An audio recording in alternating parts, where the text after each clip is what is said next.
Take a look around. What happen to air good mood and nice attitude எல்லாம் இந்த மனுஷ பயில அதை மச்சான். எவ்வொன்றுமே ஒழுங்கு இல்லை, எவ்வொன்றுமே. எப்போண்டா டிஸ்ட்ராக்ட் ஆவான், எப்போண்டா சிக்கன் பீஸ் ஆட்டி போடலான்னு தான் இல்லாமல் அலைகிறானுங்க. நான் பாட்டுக்கு செவனேன்னு வீட்டில் வீடியோ கேம் விளாண்டுட்டு இருந்தேன். காரில் ஃப்ரெண்ட்ஸ் வந்தானுங்க. வா வெளியே போய் ரவுண்ட் அடிச்சுட்டு வரலான்ட்டு கூப்பிட்டானுங்க. நானும் ஏறினேன். வா அப்படியே சாப்பிட்றலான்ட்டு கூப்பிட்டானுங்க. நானும் போனேன். பார்த்தா என்ன பில்லை கட்டி வச்சிட்டானுங்க. இதிலேருந்து நான் என்ன சொல்ல வரேன்னா, பார்த்து சூதானமாக நடந்துக்க மகனே. கடைக்கு போய்ட்டு பொருள் வாங்காமல் வர்ற எல்லா இன்ட்ரோட்டுக்குமே இது கண்டிப்பாக தோணும். எனக்கும் தோணும். காய்ஸ், எனக்கு தெரியும் நான் எதுவும் பெரிய தப்புலாம் பண்ணலான்ட்டு. 10-20 கஸ்டமர்ஸ் சும்மா வந்துட்டு போவாங்கன்னும். நம்ம பெரிய கடைக்கு வந்துட்டு கை வீசிட்டு எதுவும் வாங்காமல் போகிறோமே, அந்த ஓனர் இதை பார்க்கும்போது எவ்வளோ மன வலிக்கும்ட்டுலாம் தோணும். ஐயோ, அவங்க ஃபீல் பண்ணுவாங்களே, நம்ம எதாவது ஹெல்ப் பண்ணுமேன்னு தோணும். பட் நான் அவ்வளோ நல்லவங்களாம் இல்லை ஹெல்ப் பண்ணுற அளவுக்கு. பட் இருந்தாலும் அந்த கில்ட் ஃபீலிங் போகாது, கடுப்பாக இருக்கும்.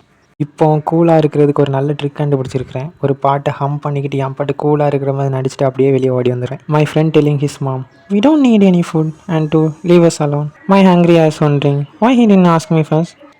இந்த சினாரியோ எல்லாரோட ஃப்ரெண்ட்ஸ் வீட்லேயும் நடக்கும். பட் என் ஃப்ரெண்ட்ஸோட அம்மாலாம் ரொம்ப நல்லவங்கன்னு நினைக்கேன். என்ன தான் சொன்னாலும் ஃபுட் வச்சு ஜூஸ்லாம் கொடுப்பாங்க.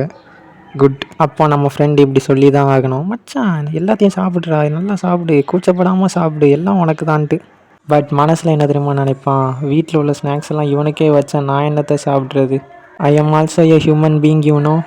So we just suppose to eat, sleep, exercise, shit, go to college, work 9 to 5 every day, travel 2 weeks out the year, buy a house and then have kids and die. இதை கேட்டுக்கிட்டு என்ன எளவு லைஃப்டா வாழ்கிறோம், ஒரு jolly இல்லை fun இல்லைன்னு நினச்சிங்கன்னா போங்க. இந்த லைஃப்க்கு எத்தனை கோடி பேர் ஏங்கிக்கிட்டு இருக்கான் தெரியுமா.